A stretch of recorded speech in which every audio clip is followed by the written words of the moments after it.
me. I thought that you were quite brilliantly broken. You feel like my person. You feel like my person. What's the worst thing you've ever done? I saw things. Dobro jutro, dobar dan, dobro veče, dobri ljudi. Ovde vaš domaćin, Filmadžija, tako je. I ovaj put ćemo da pričamo o jednom specijalnom filmu. Starije generacije znaju o čemu se radi. Hajde odmah da počnemo. Film se zove Vrana. Tako je, The Crow. Prvi film je sniman 80 i neke ili to beše 90 i neke.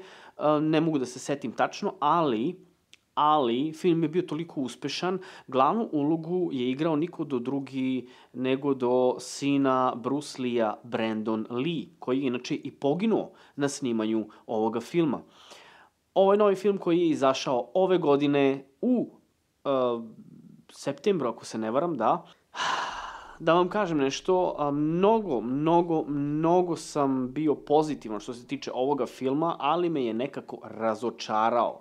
Ne mogu da razumem ljude koji misle da je ovaj film dosta uspešan. Ne, nije. Veliko razočarenje, nažalost. Ono što sam primetio jeste da sam film je imao jako dobru osnovu. Kada gledate trailer i čujete onu dobru pesmu Ozzy Osbourna, to je inače duet sa novim izvođačem, kojeg ne mogu sad trenutno da se setim, nije ni bitno, nekako taj trailer sa tom muzikom zapali jednostavno masu.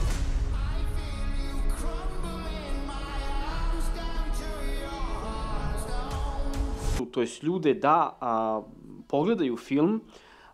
Verovali ili ne, stvarno, trailer je brutalan, ta priča, osnova koju su oni nama pokazali, pije vodu, barem za mene, ne znam, meni se to mnogo dopalo, ali ono što sam mogao da primetim, kao što možete da vidite iza mene, dok ja pričam, nekako je film razočarao u svakom pogledu. Priča je prazna, ljubav njihova cveta previše brzo za nešto što bi trebalo da bude u stvari glavna ideja cele te priče, jer svi znamo zašto postoji Vrana. Bespravedno je ubijen Erik i njegova žena. Kriminalci su ih ubili, silovali su mu ženu, pričamo o starom filmu. Nisu uspeli da ih spasu na vreme, žena je preminula, on je isto bio mrtav, sahranili su ih i posle ne znam koliko meseci, ili to beše godinu dana, na Noć veštica Erik izlazi iz svoga groba. Vrana ga je vratila u život.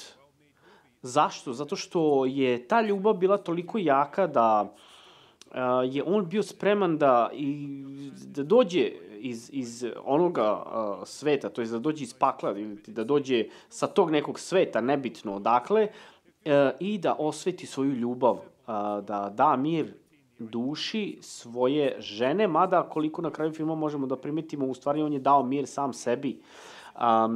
Nije želeo da se pomeri sa smrću dok ne osveti i ne stavi na pravi put ono što se u stvari dogodilo njemu i njegove ženi. Ovaj novi film nema ništa od toga, to je sve neka prebrza ljubav, oni se tu drogiraju, piju, to su nešto, za mene je to neka hippie ljubav, koja nije neka stalna, jaka, stabilna ljubav. Oni beži iz ludnice, ili šta je to neka ustanova za psihičke, to je za psihičku nestabilnu omladinu. Neko pokušao da je ubije. Imamo tu neke aspekte nadprirodnog.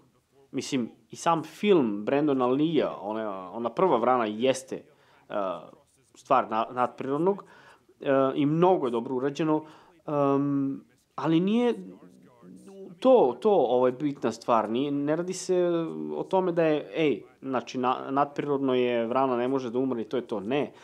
nego se radi o toj ljubavi, jel? Koliko je njegova želja bila jaka da on osveti tu smrt i svoju ubijenu ženu. Ovde se radi o nečemu drugome, gde momak u jednom trenutku gubi tu neku svoju ljubav prema toj devojci posle onoga što je video šta je ona uradila, a to je da je ubila svoju prijateljicu nožem, iskasapila joj je. Zašto? Zato što joj je lik koji je napravio pakt sa đavolom, potpisao ugovor i ima neke moći, šapnuo je u uvo đavolskim glasom nešto i onda je ona to učinila, znači nije svojevoljno. Lik ubija kroz ceo film ljude i likove i kad posle pronađe telefon taj koji svi oni traže kao navodno, on pogleda i vidi da ona ubila nekoga i zašto je ubila i da taj neki lik ima moći i onda on to ne može da gleda, njemu to strašno. Pa druže, ubili su te pre nego što si pronašao taj telefon 55 puta, imao si otvorene rane, u plućima, u stomaku, ne znam, zgazio ga kamion i sad odjednom ti to kao odvratno. Druže, a daj, brate. Znači, to su te neke gluposti, ali ja imam neku teoriju da je taj film urađen i da su isekli, iskasapili taj film na sve moguće načine i sastavili su ga čisto da bi ga sastavili. Jer je bila velika borba kako će i kojim putem ići taj film. Ja mislim da je ovaj film mogao da bude mnogo dobar i mislim kada bi neki dobar producent uzeo, znači, ceo taj materijal koji je snimljen, može da napravi jedan stvarno jak, stabilan film. Jer vidim da se Skarsgård, kako se već zove taj glumac, potrudio, vidi se da je njegova gluma je tu, prisutna je opet u traileru, to je reklami za film, ako primetite, njegova gluma, način govora i neki tekst je skroz drugačiji od onoga što možemo da vidimo u filmu, što znači skroz drugačije scene ili ti iste scene, ali neke malo blaže snimljenje, ne tako energične i bolje kao što su u traileru i jednostavno su ih ubacili u film. Znači, pod broj 1, ljubav uopšte nije to. Ne pokreće mi film ta ljubav da bi se on vratio kao vrana i da bi osvetio tu svoju devojku. Zato što u jednom trenutku on gubi tu ljubav ka njoj kada vidi da ona izvršila ubistvo. Naravno, ne svojevoljno. Pod broj 2, svi ti ljudi negde trče, traže neki telefon, žele nešto, ne nađu taj telefon ne bude više ni bitan, čak šta više.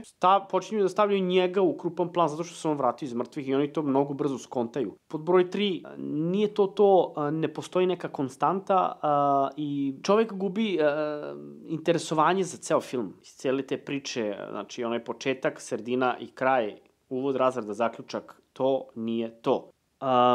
Scene koje su mogle da budu mnogo brutalne počinju da budu jako dosadne jer se ponavljaju.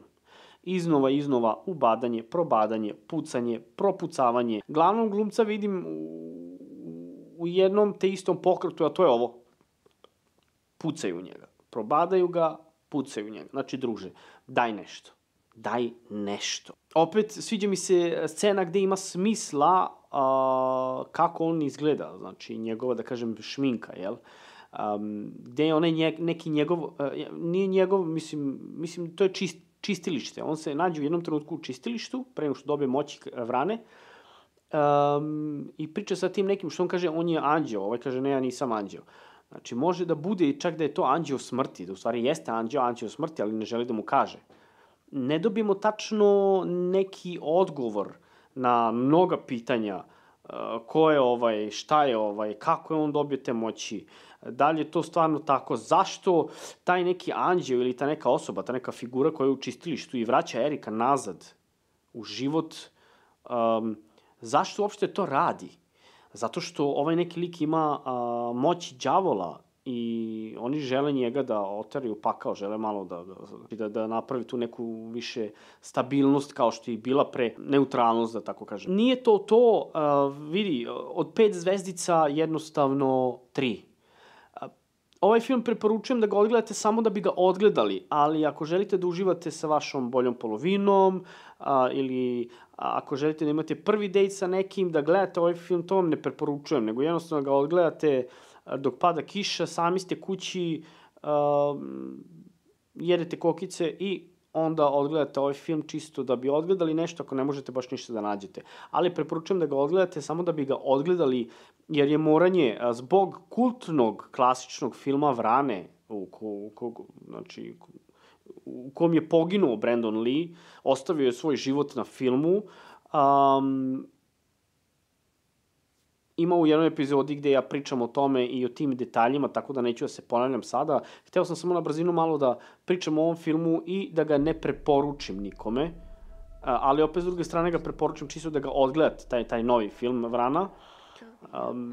Zašto? Zato što jednostavno, ajde, da imate to neko znanje, postoji novi film Vrana i red je da se pogleda, odgledate ga i onda, okej, znači uprskali su. I kad bude dolazio sledeći film, onda se malo više raspitate, mada prepustite to meni, ja ću to za vas da uradim, kao što radim do sada. Znači, ja ću se raspitati za film, ući ću malo dublje u priču. Jednostavno, mnogo mi je žao, očekivao sam mnogo od ovoga filma, stvarno sam bio zaljubljen u trailer. Nažalost, razočarali su me. Ja sam vaš filmadžija i bilo bi mi drago ako bi mogli da bacite subscribe, da bacite like, ostavite komentar, molim vas, dole. Jako me zanima šta vi mislite o ovome filmu. Da li ste vi uživali u ovom filmu? Da li ste gledali više nego jednom ovaj film? Mnogo me zanima šta mislite o tome. Pišite u komentarima dole pa da vodimo neku konverzaciju. I da, nažalost, nije to, ali u svakom slučaju, vidimo se u sledećoj epizodi. Vaš filmadžija, like, subscribe, klikni na to zvono da dobiješ obaveštenje za svaki novi video i peace out.